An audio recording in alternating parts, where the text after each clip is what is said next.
Brian Dowd. I'm the Executive Director of Acid House in Aurora, Illinois. We're a comprehensive homeless resource center with a homeless shelter and transitional housing and job training, mental health counseling, substance use counseling, all the services. This is a librarian's guide to homelessness, everything a librarian might want to know about homeless individuals and how to serve them best in our nation's libraries. This presentation came out of a presentation I did to a library association where multiple individuals asked for me to come speak to their libraries, more than I could possibly do, and so hopefully this will serve as a good training resource for libraries. Let me start with a primer on homelessness in America, a few things that most individuals don't know. First is that there's several different types of homelessness in America, chronic versus, say, episodic. And so the way that statistics work out at Hesed House is this. About 50% of the homeless individuals we see at Hesed House stay with us about 2 weeks or less. They typically have no major issues. They do not look homeless. They would certainly not fit the statistic or the stereotype of homelessness. That's about 50%. Second group is somewhere between 2 weeks and 1 year at Hesed House. Oftentimes they have one major issue.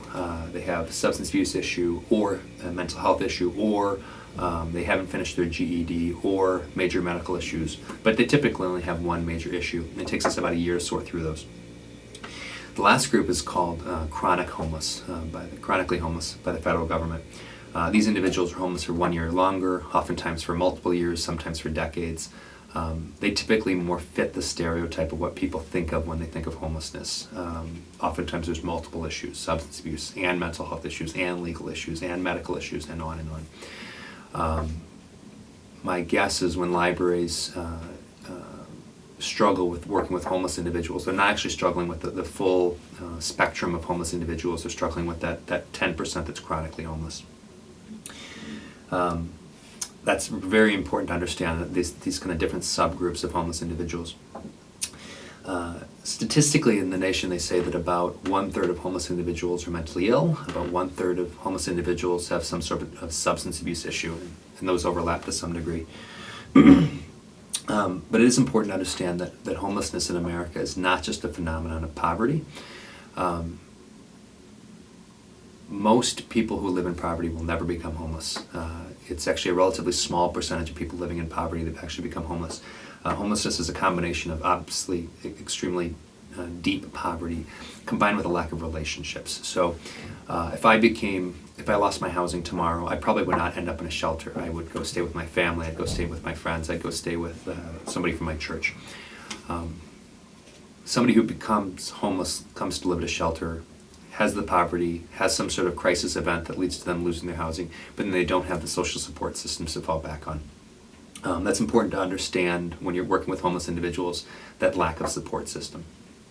Kind of, again, speaking more kind of generically about homelessness, it helps to understand that most homeless individuals are not dangerous in any way, shape, or form, just as most people that you would meet on the street are not dangerous in any way, shape, or form. To give you some context, Hesed House is the second largest homeless shelter in the state of Illinois. We serve sometimes over 200 people a night in our shelter. We're what's called a low threshold shelter, so we will take people who are high, who are intoxicated. We run almost no background check on them. And in spite of that, we don't have a security staff, we don't have bulletproof vests, we don't have bulletproof glass, we don't have any of that. We don't need it because, again, most homeless individuals are not dangerous in any way, shape, or form.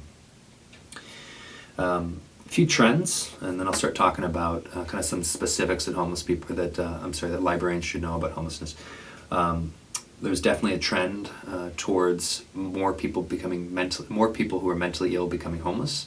Particularly right now in 2013, states around the country, particularly in Illinois, are cutting funding for mental illness services, for counseling and whatnot, and so a disproportionate amount of people with mental illness are becoming homeless. And so we're seeing at Hesed House every year more and more people with not only mental illness but more substantial schizophrenia, some really, really significant, serious mental health issues being left untreated, causing people to become homeless. Another trend over the last couple decades is more and more people becoming homeless who are employed. They're just underemployed. So at Hesed House, about half the people we see on any given night are leaving for work the next morning. They're just not making enough to make it. And the last trend that I really want to point out is increasing trend towards women and children becoming homeless. When we started Hesed House in 1982, it's very, very rare to see women, very, very rare to see children. Now on any given night, we'll have 40 kids in our various programs, and about 20% of the people we see are women. And there's definitely a greater trend towards women and children becoming homeless, and not just the stereotypical single men in their 40s. Okay, so I want to go through a few things that you should know about homelessness, specifically as a librarian. Things that you may not have ever thought of when you think of homelessness. The first is that being homeless is exhausting.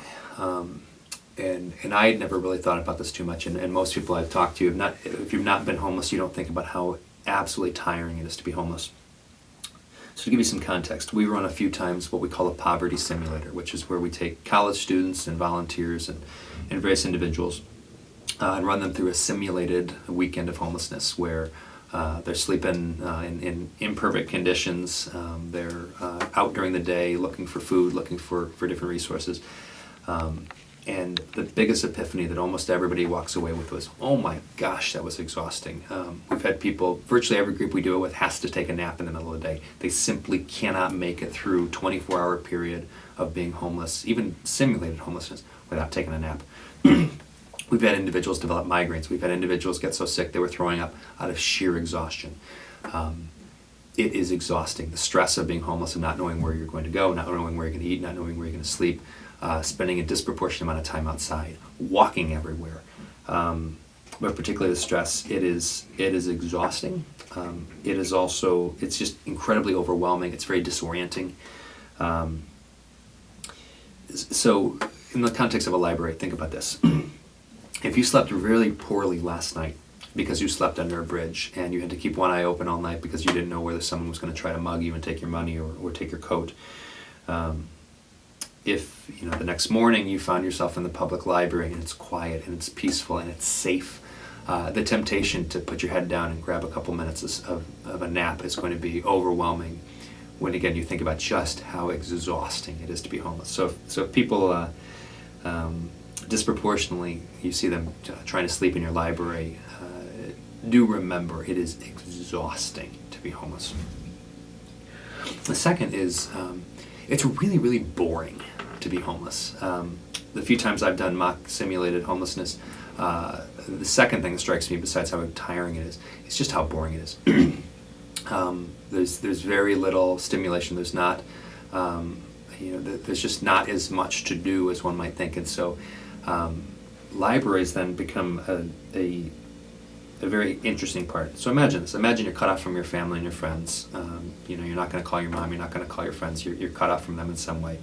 You're unemployed, possibly unemployable because of mental health issues. And then what do you do with your day? The shelter's going to ask you to leave at a certain point. You've got large gaps of time to fill. You find yourself in the library. You're looking for something to do. Books take on a different meaning. And so I would say, if there's any group in America that takes their reading really seriously, it's librarians. If there's a second group that takes their reading really, really seriously, it's homeless individuals. I think probably books take on the importance to homeless individuals that are pretty on par with librarians. Very, very important to be able to read, to be able to kind of provide that mental stimulation that may not be coming from elsewhere. Third one, and this is a little hard to grasp at first, is that space takes on a different type of meaning for homeless individuals. So, if you're watching this video, you probably have your own apartment, your own house, and so you spend all day in this public space, this public arena where you're bumping into other people, you're jostling, you don't have any real privacy, but at the end of the day, 5 o'clock, your shift ends, you can head home. You'll have a private bathroom, you'll have your own living room, you can control the station on the TV. You can hang out with your family in the kitchen, you go up to your bedroom and be alone if you want, but you have a lot of control over space, and you have a lot of space that's yours and exclusively yours, and you can kind of cut off the outside world. If you're homeless, you do not have any physical space anywhere in the world that is solely yours. It is incredibly difficult to find alone time when you're homeless. If you're an extrovert, that's not that big of a deal. If you're an introvert and you need a lot of alone time to kind of process the world, that's a really big deal. Imagine living in a crowded shelter. So there's hundreds of other people around. You can't be alone. It's a noisy place. Even the bathrooms, are can hold multiple people in them, and so they're not real private. The shower rooms, there's multiple shower stalls in the room. There's not a lot of privacy there. When you go to bed, you're sleeping in a room with 30, 40, 50, 80 other people. During the day, you certainly don't have any space that's your own private. Space takes on kind of a different context, and so oftentimes we see individuals they're looking at space differently, and they're looking for places they can go that are not crowded. If you spend all day, all night in a really crowded shelter, the temptation to go to the library where you can have 10 square feet, 20 square feet where nobody else is in that space, that's incredibly inviting. Also related to that is that there's a high incidence of undiagnosed autism within the homeless population, and autistic individuals struggle with the sensory overload. So too much noise, too much visual cues, too much going on. Libraries, again, they offer peace, they offer quiet, they offer space, and that's incredibly important to people that are overloaded by the just kind of the chaos of a homeless shelter. Possessions. Possessions take on a different meaning for individuals who are homeless than people who are not.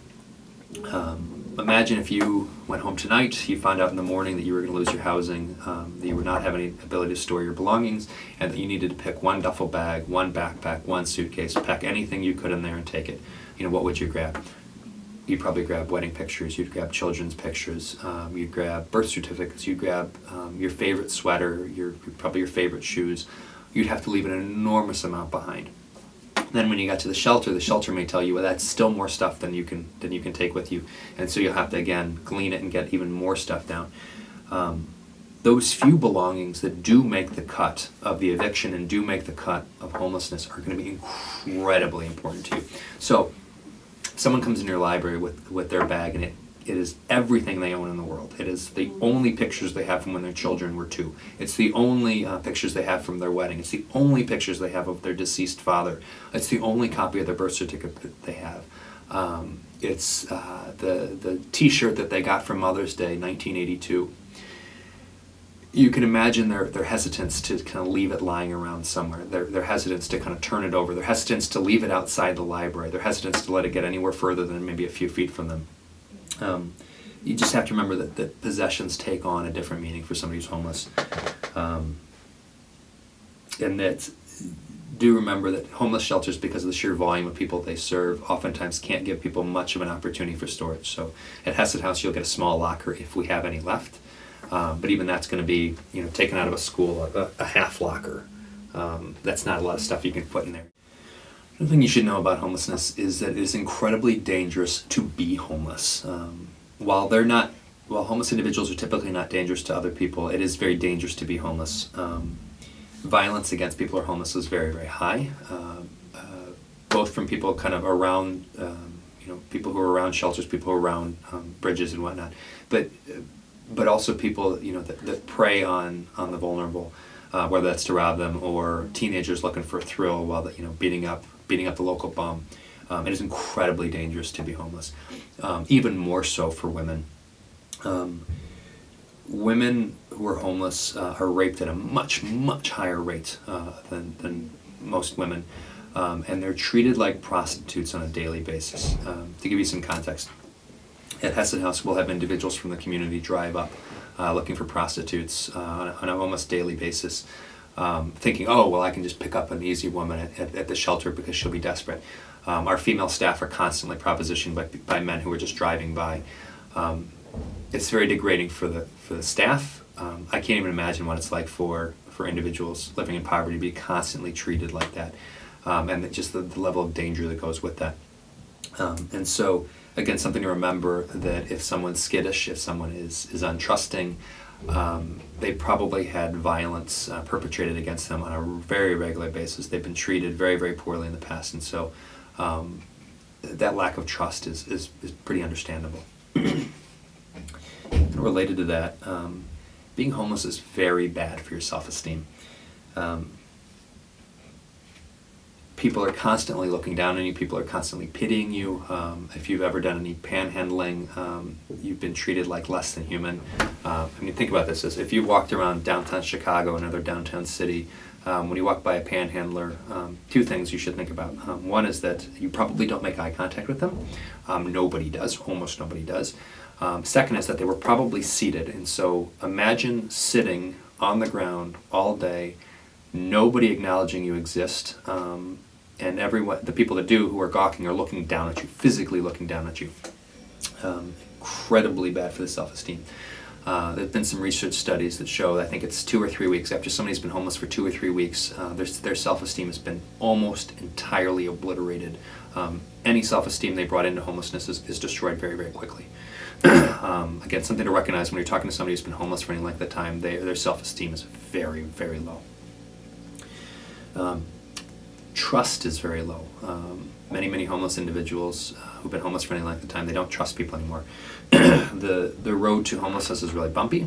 They've been abandoned by family, they've been abandoned by friends. They've worked with social service agencies that failed them, and only after every support system they've got has failed do they become homeless. So by the time they reach there, a lot of institutions, a lot of individuals have failed them, have made promises, not kept them, not followed through. And so trust is incredibly low. There's, if somebody says they're going to do something, the homeless individuals don't necessarily expect that it's actually going to get done. And so if you as a librarian promise to do something, don't be surprised if a lot of homeless individuals just don't believe you, don't trust you. Experience has taught them otherwise. Showers. A lot of librarians really struggle with homeless individuals coming in who maybe don't smell as good or look as clean as they would like. Certainly for the other patrons. Particularly for chronically homeless individuals.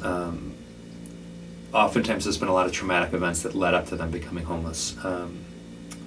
Many have been sexually abused as children, some have been sexually abused as adults. If individuals have been to prison, they've had some perhaps not too great experiences with showers. And at a shelter, a shower is not necessarily a pleasant experience. Oftentimes it's a very crowded environment. There's a line to get in. If you wait past a certain time, the water is all cold. It's not like you or I going to our home, turning up the shower so it's really steamy and enjoying ourselves and kind of hanging out and relaxing. A shower room in a homeless shelter is a totally different experience. It's very crowded, it's very fast, and it's probably very cold. So if individuals are less than enthusiastic about taking a shower, it's pretty understandable. Now add mental illness to that, and things get even more complicated. So we've had multiple individuals in Hesed House over the years where their mental illness was very specific. So individuals who would only wear a certain shade of blue clothing, other individuals who would only wear Made in America clothing. So imagine someone's mental illness where they will only wear a certain shade of blue, they will only wear it if it's got buttons, they will only wear it if it's made in America. For us as a shelter, do you know how hard it is to find a certain shade of blue with buttons that's made in America? It's very difficult. For someone who's homeless, it's essentially going to be impossible. So when they do find that clothing that fits what their delusions, what the mental illness says they should be wearing, they're not likely to turn it over for something else, and if it gets dirty, if it gets smelly, they're going to still wear it because, again, the mental illness has taken over.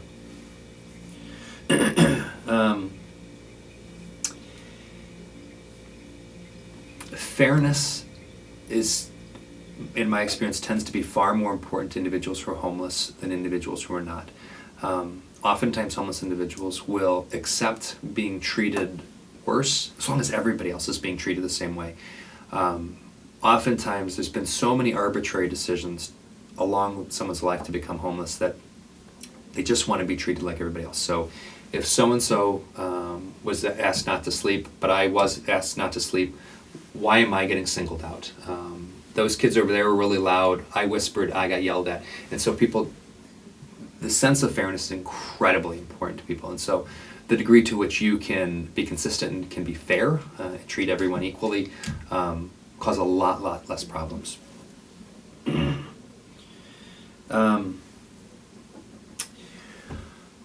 What we find at the homeless shelter is that individuals who are homeless can be incredibly helpful, and so libraries probably need to recognize that. So if you've got multiple individuals who are homeless in your library, and one of them is causing a problem, if you can enlist help from the others, they will oftentimes help.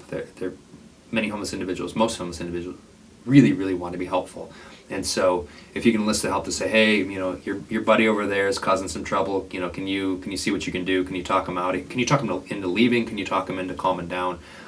If it's not reached the point where you need to ask the person to leave, other individuals oftentimes can be incredibly helpful in that process. And the last thing I would want to kind of note specifically, kind of advice would be,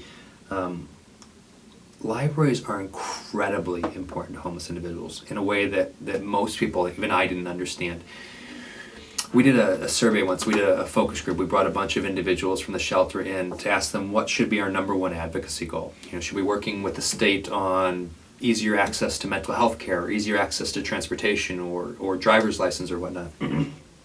Overwhelmingly, the number one thing that people said was that Hesed House as an organization should be focusing on better access to libraries, which completely shocked me. But libraries are incredibly important to homeless individuals because of the books, because they access to quiet space. They're very important.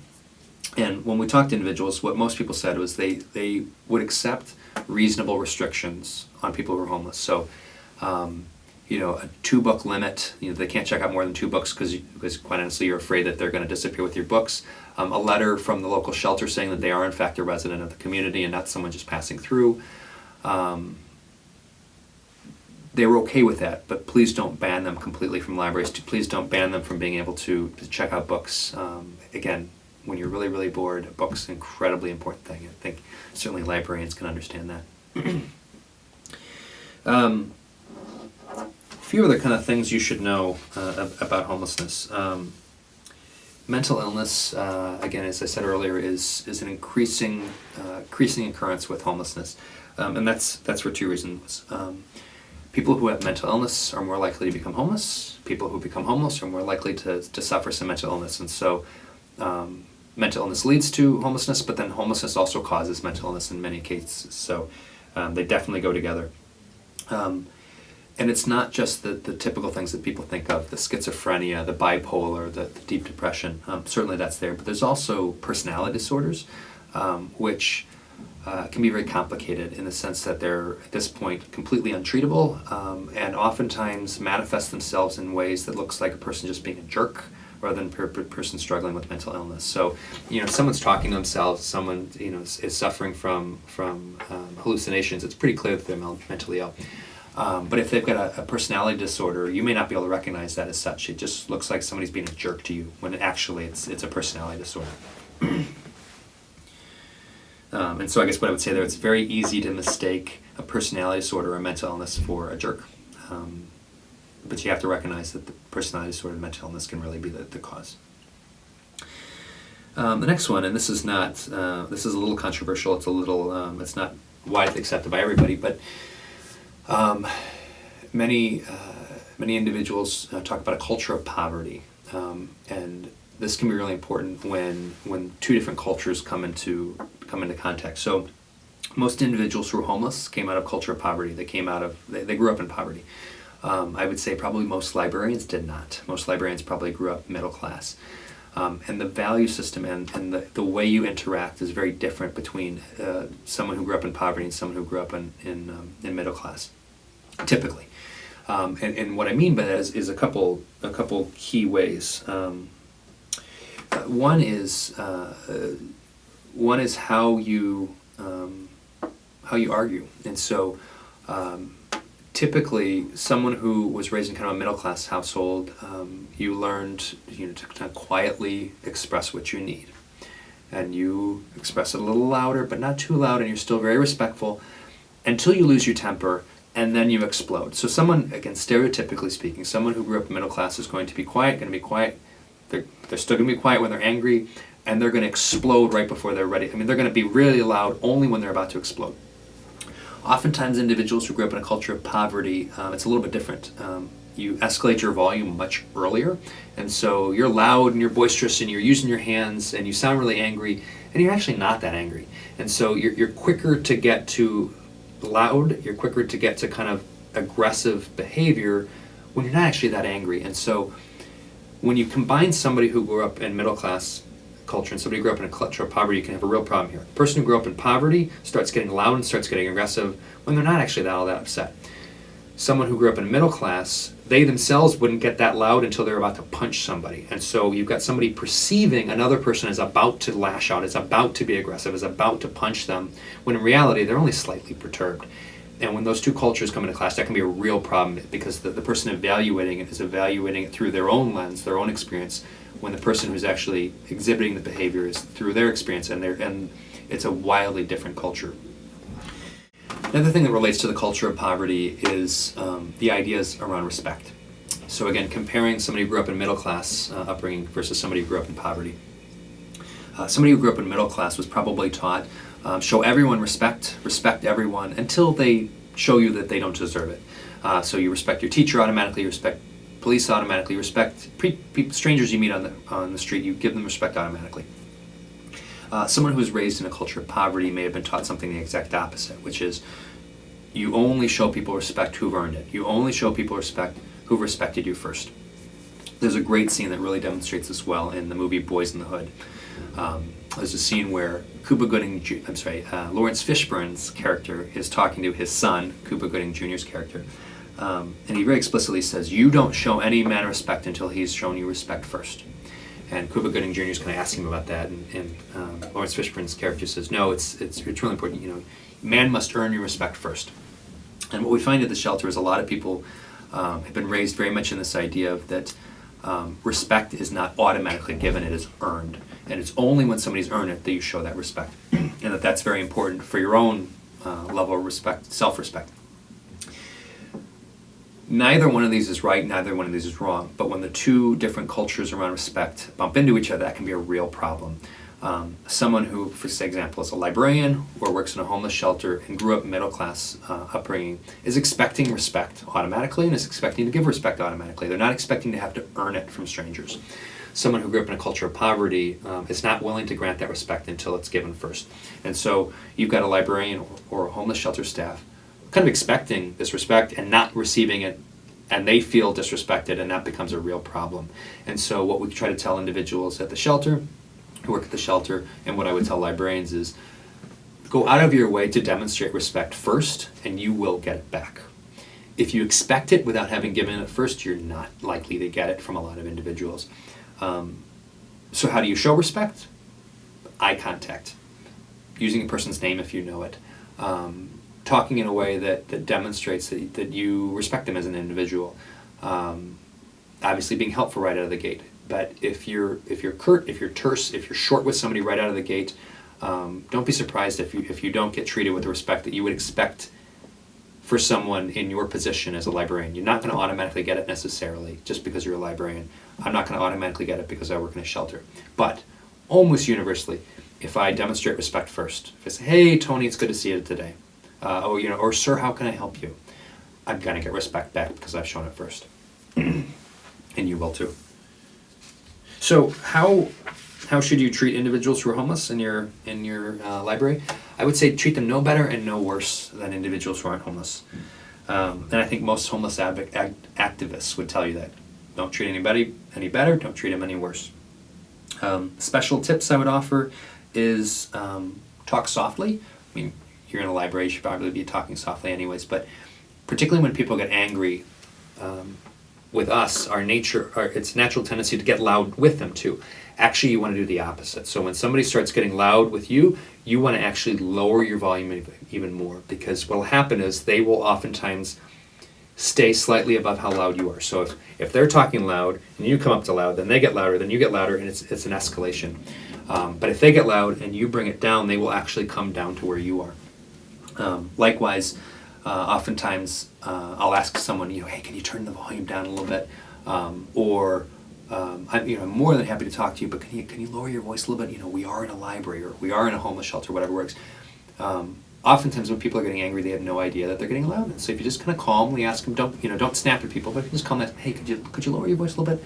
Most people will do that, especially if you lower yours as well. Eye contact's important. Eye contact conveys respect. So if I'm talking to you, "Sir, what do you want?" and I'm refusing to look at you, it conveys that I don't respect you. So eye contact's important. That said, you don't want to glare at someone, "Sir, how can I help you?" It conveys something different. But if I can just say, "Hey, sir, how can I help you?" It says, "I respect you. I treat you as, I believe you're a human being who deserves dignity like everybody else." That's going to go a long way with people.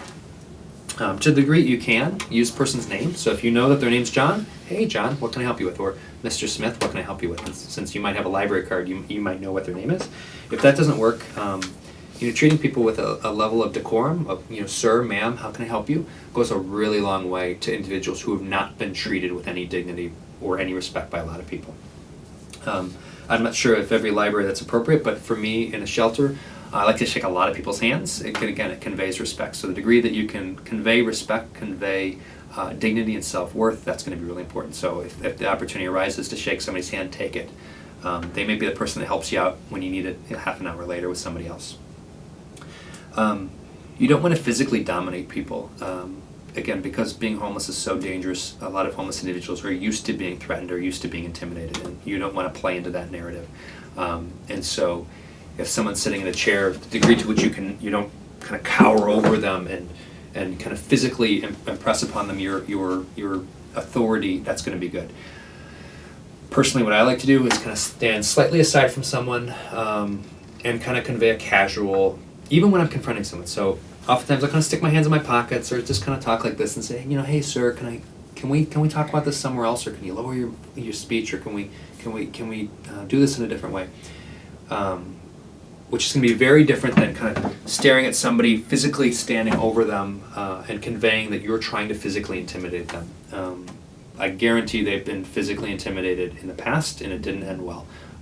They may have ended with extreme violence against them, and so they're not going to take kindly to you physically exerting your dominance over them. Likewise, you don't want to cower in fear. It sends the wrong message about how this relationship goes. If you send the message that I can dominate you, you're not going to get a good response. If you send the message you can dominate me, you're not going to get a good response. So just generally speaking, kind of stand casually, talk to individuals in a soft voice, do not back up, do not physically threaten them. Eye contact's good without glowering. Again, keep it casual, keep it friendly. You're going to go a lot better than if either you hide from individuals or you assert your dominance over them. Generally speaking, not a good idea to touch individuals. Again, somebody who's been physically assaulted before, sexually assaulted before, you're putting a hand on their arm, it's not going to go over as well. Shaking hands is obviously a little bit different, but you don't want to physically dominate people in a way that's going to leave them feeling threatened. Someone who's been assaulted in the past is not going to take kindly to you grabbing their arm, grabbing their shoulder. If you have to ask someone to leave the library, do so in a pleasant manner. It sounds really odd. How do you kick somebody out pleasantly? But it actually can be done. When we have to ask individuals to leave the shelter, there's lots of ways to do it. You can ask them to leave in a way that sends the message that you don't respect them. Or you can send the message that you're asking them to leave. They might have stepped over some bounds today, but we'll start again tomorrow. Problems really develop when you take someone who's got a really low self-esteem anyways, and then you crush their self-esteem even more. That's when people tend to do things that are stupid that they're going to regret later in the year, certainly they're going to regret now. And so when I ask someone to leave the shelter, it's often, "Hey, John, you did break that rule. I can't let you stay tonight, but you know what? You're only out for 3 nights. We'll try again in 3 nights. So, you have a great time. You have a good time the next 3 days. We'll see you in 3 days. Can I get your coat for you?" Just kind of real casual. It says, there's a rule. You broke it. There are consequences to breaking the rule. You're out for 3 weeks. You're out for whatever it is. But that sends the message that I don't think you're a bad person because this happened. I just think that you crossed a line that you can't cross. What you'll find is if you can do that in such a way, you'll actually have people shaking your hand when they leave. You'll have people thanking you for all your help while they're being kicked out. It absolutely can be done. But it's all about how you present yourself. It's, that casual, "Hey, let's talk quietly. I'm not going to physically dominate you. I'm going to ask you to leave because you did break the rule. But this doesn't mean you're a bad person. This doesn't mean you can't ever come back to the library again. It just means right now you can't come back for however long it is." I find that particularly as related to that, it's oftentimes important to stress to someone that they can try again. This doesn't, again, when I ask someone to leave, it's, "Hey, come back in 3 days, clean slate, we'll start over, we'll try again. That feeling that they've not permanently damaged something can be oftentimes very important to people. That, okay, I'm willing to accept that I'm out for 3 days or 3 weeks or 3 months or whatever it is, as long as I get to start over with a clean slate. That's very important to people. People will leave a lot easier, a lot smoother if they feel like after they're done with the consequences, they can try again.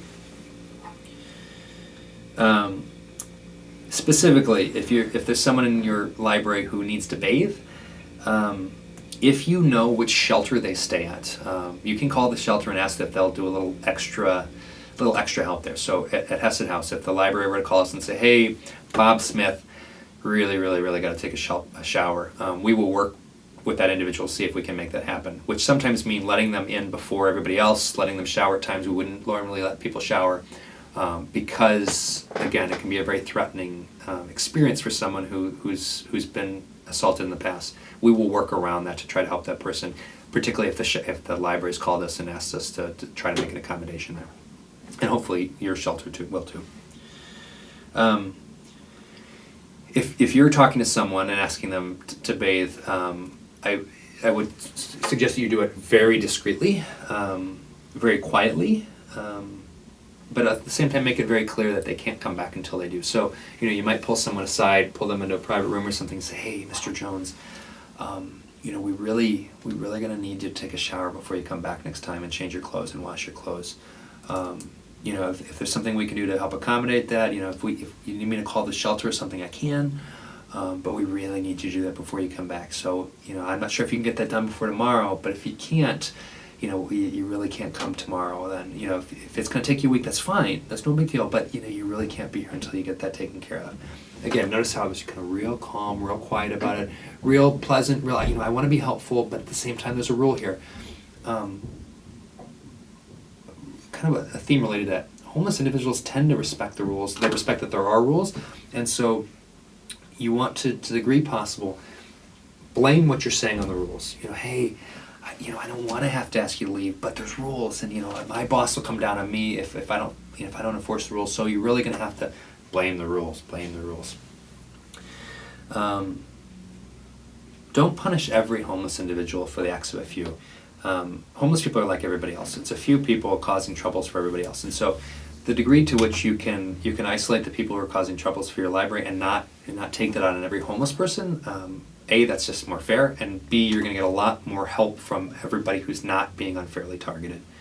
And I think most homeless individuals would just ask, "Hey, don't lump me up with the few, the 2% of people that are causing trouble here." And again, I would reiterate that myself and for most homeless activists, I think they would say, don't treat homeless people any better or any worse than anybody else. Just treat them how you would any other guest. So if you had another guest that needed to bathe, you'd ask them in a way that was respectful. If someone else needed to be asked to leave, you would ask them in a way that affirmed their dignity. And so I guess that's all we would ask. So again, my name is Ryan Dowd. I'm the Executive Director of Hesed House. I want to thank you for taking the time to watch this video. And on behalf of all the individuals that we serve and all the homeless individuals that you serve in your libraries, again, thank you for taking this time. Thank you for learning the ways that you can serve those individuals better. Thank you for everything you do. Bye.